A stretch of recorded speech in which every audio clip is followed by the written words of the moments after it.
ಎಲ್ಲರಿಗೂ ನಮಸ್ತೆ. ನೀವು ನೋಡ್ತಿದ್ದೀರಾ ಸಲಾಂ ಸೈನಿಕ ಯೂಟ್ಯೂಬ್ ಚಾನಲ್ಗೆ ಸ್ವಾಗತ ಅಂತ ಹೇಳ್ತಾ, ಇವತ್ತಿನ ಒಂದು ವಿಡಿಯೋದಲ್ಲಿ CISFನಲ್ಲಿ ಕಾಲಾಗಿರುವಂತಹ ಹೊಸದಾಗಿ ಅಂದರೆ ಒಂದರಿಂದ ಒಂದು ರಿಕ್ರೂಟ್ಮೆಂಟನ್ನು ಬಿಡ್ತಾನೆ ಇದ್ದಾರೆ. ಸೊ ಯಾರಿಗೆಲ್ಲ ಆಸಕ್ತಿ ಇದೆಯೋ ಅಂಥವರು ಅಪ್ಲಿಕೇಶನ್ ತಪ್ಪದೇ ಹಾಕಿ ಅಂತ ಹೇಳ್ತಾ ಈ ಒಂದು ವಿಡಿಯೋನ ಪ್ರಾರಂಭ ಮಾಡೋಣ. ಹಾಗೆಯೇ ನಮ್ಮ ಚಾನಲ್ಗಿನ ಯಾರು ಸಬ್ಸ್ಕ್ರೈಬ್ ಮಾಡ್ಕೊಂಡಿಲ್ಲ ಬೇಗ ಸಬ್ಸ್ಕ್ರೈಬ್ ಮಾಡ್ಕೊಳ್ಳಿ, ಹಾಗೆಯೇ ಶೇರ್ ಮಾಡಿ ಅಂತ ಹೇಳ್ತಾ ಇವತ್ತಿನ ಒಂದು ವಿಡಿಯೋದಲ್ಲಿ CISF ಅಂದರೆ ಸೆಂಟ್ರಲ್ ಇಂಡಸ್ಟ್ರಿಯಲ್ ಸೆಕ್ಯೂರಿಟಿ ಫೋರ್ಸ್ನಲ್ಲಿ ಕಾಲಾಗಿರುವಂಥ ಕಾನ್ಸ್ಟೇಬಲ್ ಟ್ರೇಡ್ಮ್ಯಾನ್ಗೆ ಏನೆಲ್ಲ ಕ್ವಾಲಿಫಿಕೇಷನ್ ಆಗಿರಬೇಕು, ಹಾಗೆಯೇ ಏಜ್ ಲಿಮಿಟ್ ಎಷ್ಟರಿಂದ ಎಷ್ಟು ಇರಬೇಕು, ಹಾಗೆಯೇ ಅಪ್ಲಿಕೇಶನ್ ಯಾವಾಗಿಂದ ಪ್ರಾರಂಭವಾಗುತ್ತೆ ಅನ್ನೋದನ್ನು ಈ ಒಂದು ವಿಡಿಯೋದಲ್ಲಿ ಡೀಟೇಲಾಗಿ ಹೇಳ್ತಾ ಹೋಗ್ತೀನಿ. ಯಾರು ವಿಡಿಯೋನ ಸ್ಕಿಪ್ ಮಾಡಿದೆ ಕೊನೆವರೆಗೂ ನೋಡಿ.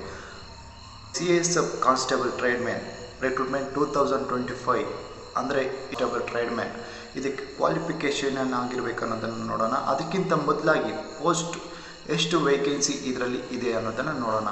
ಇದರಲ್ಲಿ ಟೋಟಲ್ ವೇಕೆನ್ಸಿ ಬಂದು 1161 ಪೋಸ್ಟ್ ಕಾಲಾಗಿರುವಂಥದ್ದು.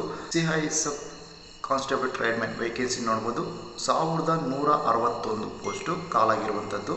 ಹಾಗೆಯೇ ಇದು ಒಂದು ನೋಟಿಫಿಕೇಷನು ಸಹ ನಾನು ಸ್ಕ್ರೀನ್ ಮೇಲೆ ಕೊಟ್ಟಿರ್ತೀನಿ, ನೋಡ್ಕೊಬೋದು. ನೀವು ಪಾಸ್ ಮಾಡಿಕೊಂಡು ನೀವು ಓದ್ಕೊಳ್ಬೋದು. ಅದಕ್ಕಿಂತ ಮೊದಲಾಗಿ ಅಪ್ಲಿಕೇಶನ್ ಯಾವಾಗ ಪ್ರಾರಂಭವಾಗುತ್ತೆ ಅನ್ನೋದನ್ನು ನೋಡ್ಬೋದು. ಸೊ ಈ ಅಪ್ಲಿಕೇಶನ್ದು 5/3 ಅಂದರೆ 5 ಮಾರ್ಚ್ 2025 ಇಂದ 3/4/2025ವರೆಗೂ ಅಪ್ಲಿಕೇಶನ್ ಸಲ್ಲಿಸೋದಕ್ಕೆ ಅವಕಾಶ ಇರುತ್ತೆ. ಹಾಗೆಯೇ ಏಜ್ ಲಿಮಿಟ್ ನೋಡೋದಾದರೆ ಏಜ್ ಲಿಮಿಟ್ ಬಂದು ಮಿನಿಮಮ್ 18 ಆಗಿರಬೇಕು, ಮ್ಯಾಕ್ಸಿಮಮ್ 23 ಅಂದರೆ ಜನರಲ್ 23 ಆಗಿರಬೇಕು. ಹಾಗೆಯೇ OBC ಅಂದರೆ 3 ವರ್ಷ ರಿಲ್ಯಾಕ್ಸೇಷನ್ ಇದೆ, ಅಂದರೆ ಅವರು 26ವರೆಗೂ ಅಪ್ಲಿಕೇಶನನ್ನು ಹಾಕ್ಬೋದು.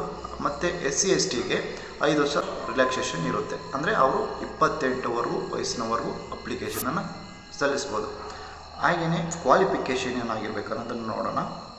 Just 10th ಆಗಿರಬೇಕಷ್ಟೇ. ಸೊ 10th ಆಗಿರೋರು ಅಪ್ಲಿಕೇಶನನ್ನು ಹಾಕ್ಬೋದು. ಹಾಗೆಯೇ ಸೆಲೆಕ್ಷನ್ ಪ್ರೋಸೆಸ್ ಹೇಗಿರುತ್ತೆ ಮತ್ತು ಎಷ್ಟು ಸ್ಟೇಜಸ್ ಇದೆ ಅನ್ನೋದನ್ನು ನೋಡೋದಾದರೆ, ಮೊದಲನೇದಾಗಿ ಫಿಸಿಕಲ್ ಟೆಸ್ಟ್ ಇರುತ್ತೆ. ಫಿಸಿಕಲ್ ಟೆಸ್ಟಲ್ಲಿ ಮೆಜರ್ಮೆಂಟು PST ಮತ್ತು PET ಅಂತ. PST ಅಂದರೆ ಫಿಸಿಕಲ್ ಸ್ಟ್ಯಾಂಡರ್ಡ್ ಟೆಸ್ಟ್ ಇರುತ್ತೆ, ಹಾಗೆಯೇ PET ಅಂದರೆ ಫಿಸಿಕಲ್ ಎಫಿಷಿಯನ್ಸಿ ಟೆಸ್ಟ್ ಇರುತ್ತೆ.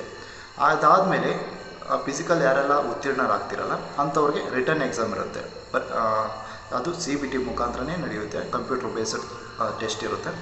ಅದೆಲ್ಲ ಮುಗ್ದಾದಮೇಲೆ ಡಾಕ್ಯುಮೆಂಟ್ಸ್ ವೆರಿಫಿಕೇಷನ್ ಇರುತ್ತೆ. ಡಾಕ್ಯುಮೆಂಟ್ಸ್ ವೆರಿಫಿಕೇಷನ್ ಆದಮೇಲೆ ಮೆಡಿಕಲ್ ಎಕ್ಸಾಮ್ ಇರುತ್ತೆ, ಮೆಡಿಕಲ್ ಟೆಸ್ಟ್ ಇರುತ್ತೆ. ಅದಾದಮೇಲೆ ಜಾಯ್ನಿಂಗ್ ಇರುತ್ತೆ. ಆಮೇಲೆ ಫಿಸಿಕಲ್ನಲ್ಲಿ ಏನೇನಿರುತ್ತೆ ನೋಡೋದಾದರೆ, ಪುರುಷರಿಗೆ 1600 ಮೀಟರ್ ಅಂದರೆ ಇದು 6 ನಿಮಿಷ 30 ಸೆಕೆಂಡ್ ಕಾಲಾವಕಾಶ ಇರುತ್ತೆ. ಅಷ್ಟರ ಒಳಗಡೆ ನೀವು 1600 ಮೀಟ್ರನ್ನ ಕವರ್ ಮಾಡ್ಕೊಳ್ಬೇಕಾಗುತ್ತೆ. ಹಾಗೆಯೇ ಮಹಿಳೆಯರಿಗೆ ನೋಡೋದಾದರೆ 800 ಮೀಟರ್ 4 ನಿಮಿಷ ಇರುತ್ತೆ. ಹಾಗೆಯೇ ಫಿಸಿಕಲ್ ಸ್ಟ್ಯಾಂಡರ್ಡ್ ಟೆಸ್ಟ್ನಲ್ಲಿ ಏನಿರುತ್ತೆ, ಐ ಟೆಸ್ಟ್ ಇರುತ್ತೆ ಮತ್ತು ಚೆಸ್ಟ್ ಟೆಸ್ಟ್ ಇರುತ್ತೆ ಅನ್ನೋದನ್ನು ನೋಡೋದಾದರೆ ಪುರುಷರಿಗೆ 170 ಸೆಂಟಿಮೀಟರ್ ಇರಬೇಕಾಗುತ್ತೆ. ಹಾಗೆಯೇ ST ಅಂದರೆ ಯಾರು ST ಕ್ಯಾಟಗರಿಗೆ ಸೇರಿರ್ತೀರೋ ಅಂಥವ್ರಿಗೆ ಹೈಟ್ ಬಂದು 165 ಸೆಂಟಿಮೀಟರ್ ಇರಬೇಕಾಗುತ್ತೆ. ಹಾಗೆಯೇ ಮಹಿಳೆಯರಿಗೆ ಹೈಟ್ ಎಷ್ಟಿರುತ್ತೆ ಅನ್ನೋದನ್ನು ನೋಡೋದಾದರೆ 157 ಸೆಂಟಿಮೀಟರ್ ಇರಬೇಕಾಗುತ್ತೆ. ಹಾಗೆಯೇ ಚೆಸ್ಟ್ ಅಂದರೆ ಪುರುಷರಿಗೆ ಚೆಸ್ಟ್ ಎಷ್ಟು ಇರಬೇಕು ಅನ್ನೋದನ್ನು ನೋಡೋದಾದರೆ 80 ಸೆಂಟಿಮೀಟರ್ ಅಂದರೆ ನಾರ್ಮಲ್ ಆಗಿ 80 ಸೆಂಟಿಮೀಟರ್ ಇರಬೇಕಾಗುತ್ತೆ. ಹಾಗೆಯೇ ಎಕ್ಸ್ಪೆಂಡ್ ಮಾಡಿದಾಗ 85 ಸೆಂಟಿಮೀಟರ್ ಬರಬೇಕಾಗುತ್ತೆ, ಅಂದರೆ 5 ಸೆಂಟಿಮೀಟರ್ ಎಕ್ಸ್ಟೆಂಡ್ ಮಾಡಬೇಕಾಗುತ್ತೆ. ಹಾಗೆಯೇ ST ಕ್ಯಾಟಗಿರಿ ಅವರಿಗೆ ಚೆಸ್ಟ್ ನಾರ್ಮಲ್ 76 ಸೆಂಟಿಮೀಟರ್ ಇದ್ದರೆ ಸಾಕು. ಹಾಗೆಯೇ ಎಕ್ಸ್ಟೆಂಡ್ ಮಾಡಿದಾಗ 81 ಬರಬೇಕಾಗುತ್ತೆ ST ಕ್ಯಾಟಗರಿ ಅವ್ರಿಗೆ ಮಾತ್ರ. ಒಂದು ಅಫಿಷಿಯಲ್ ನೋಟಿಫಿಕೇಷನ್ ನಾನು ಆಲ್ರೆಡಿ ಸ್ಕ್ರೀನ್ ಮೇಲೆ ಕೊಟ್ಟಿರ್ತೀನಿ, ನೀವು ಓದ್ಕೊಳ್ಬೋದು ಪಾಸ್ ಮಾಡಿ ವಿಡಿಯೋನ. ಸೊ ಯಾರೆಲ್ಲ ಇಂಟ್ರೆಸ್ಟ್ ಇದೆಯೋ ಅಂಥವರು ಬೇಗ ಅಪ್ಲಿಕೇಶನ್ ಹಾಕಿ ಅಂತ ಹೇಳ್ತಾ, ಯಾರೆಲ್ಲ ನಮ್ಮ ಚಾನಲ್ಗೆ ಇನ್ನೂ ಸಬ್ಸ್ಕ್ರೈಬ್ ಮಾಡ್ಕೊಂಡಿಲ್ಲ ಬೇಗ ಸಬ್ಸ್ಕ್ರೈಬ್ ಮಾಡ್ಕೊಳ್ಳಿ, ಹಾಗೆಯೇ ಲೈಕ್ ಮಾಡಿ, ಶೇರ್ ಮಾಡಿ, ಹಾಗೆ ನಿಮ್ಮ ಸ್ನೇಹಿತರಿಗೂ ಸಹ ಶೇರ್ ಮಾಡಿ, ಅವ್ರಿಗೂ ಸಹ ಈ ಒಂದು ಮಾಹಿತಿ ತಲುಪಲಿ ಅಂತ ಹೇಳ್ತಾ ನಾನು ಈ ಒಂದು ವಿಡಿಯೋವನ್ನು ಮುಗಿಸ್ತೀನಿ. ಜೈ ಹಿಂದ್, ವಂದೇ ಮಾತರಂ.